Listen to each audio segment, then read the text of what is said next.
Today we're examining a sensitive and complex topic circulating in entertainment media. Reports that Ben Affleck's daughter Violet felt used during his divorce from Jennifer Lopez. To understand the emotional weight of such headlines, we need context. Ben Affleck shares children with his former wife, Jennifer Garner. Jennifer Lopez also has children from a previous relationship. When Affleck and Lopez rekindled their relationship and married, it created a highly visible blended family dynamic.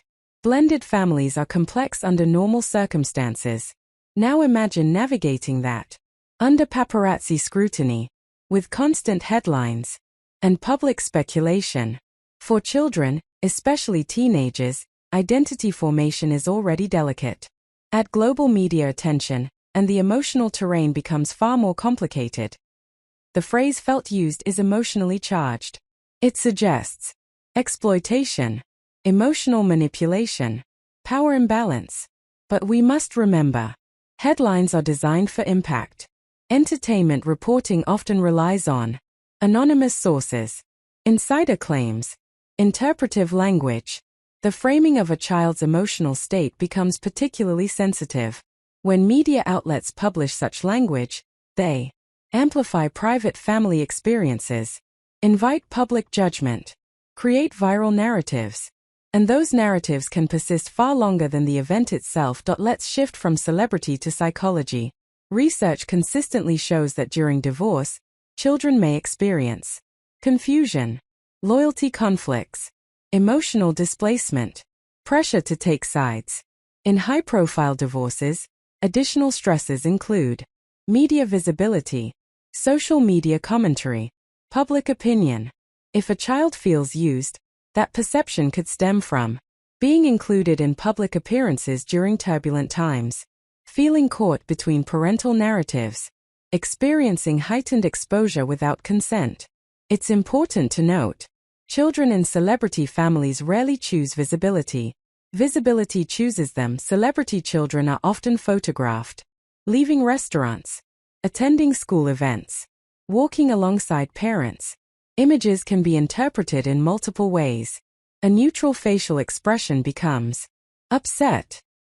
A distant posture becomes estranged. This visual storytelling fuels speculation. And once a narrative forms, like child feels used, every future image is interpreted through that lens. This is confirmation bias in media consumption. Blended families involve new step relationships, adjusted routines, emotional recalibration. When a relationship dissolves publicly, children may feel protective of one parent, conflicted about public loyalty, exposed. If the marriage between Ben Affleck and Jennifer Lopez was intensely covered, which it was, the divorce naturally became amplified. The emotional stakes for children increase when the relationship was previously celebrated in media. The parents are global icons. The narrative includes fairy tale reunion framing. When fairy tales unravel publicly, the emotional fallout is magnified. Unlike divorces decades ago, today's separations unfold in real-time social feeds, comment sections, TikTok commentary threads, Reddit discussions. Young people, including celebrity children, are aware of this discourse. Even if they avoid it, peers may not. The emotional impact of "Did you see what they said about your dad?" can be significant. Public divorce becomes a social environment, not just a private event. There's a growing debate in media ethics. Should outlets report on the emotional states of minors in celebrity families? Some argue public figures invite public scrutiny. Others counter. Children did not choose fame. Emotional speculation can cause harm. Several high-profile celebrities have spoken about protecting their children from exposure. The line between public interest and invasion of privacy remains blurry. When a story says, "Daughter felt used," we must ask, who is the source? What is the agenda? What is being implied? Divorce coverage often subtly assigns blame. Framing a child as feeling exploited may shape public perception of a parent, reinforce existing narratives, influence fan loyalty. Media framing can unintentionally turn children into narrative devices. That's a critical cultural issue. For children growing up in the spotlight, Long-term challenges can include trust issues with media, difficulty separating private identity from public perception, heightened self-awareness. However, many celebrity families actively work to provide stable routines, shield children from direct exposure, maintain private support systems. It's important not to assume outcomes based on headlines. To understand how a headline like this gains traction, we need to examine the celebrity divorce cycle. When high-profile figures such as Ben Affleck and Jennifer Lopez separate, media coverage tends to follow a predictable arc. Rumors of trouble, public appearance analysis, official confirmation, blame narratives, insider emotional details, post-divorce rebranding stories. Children often enter coverage during Stage 5, when outlets begin publishing emotionally framed insider claims.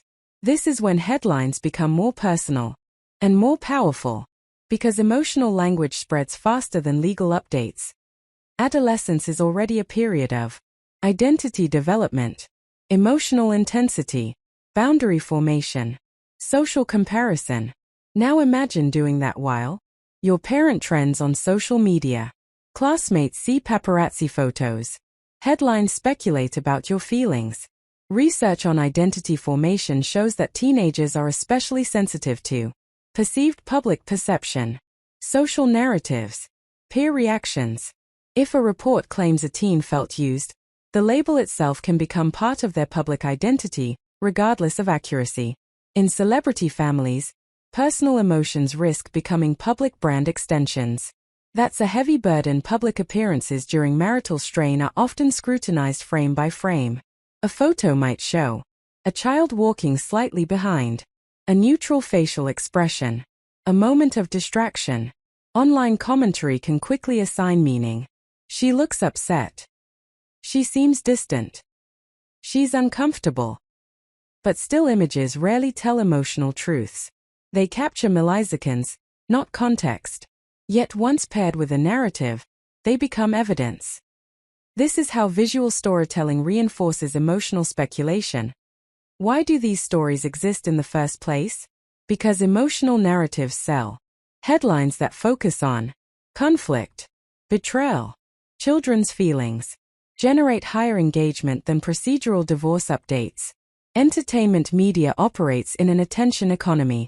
Stories about who gets what, who's to blame, eventually evolve into how are the children coping?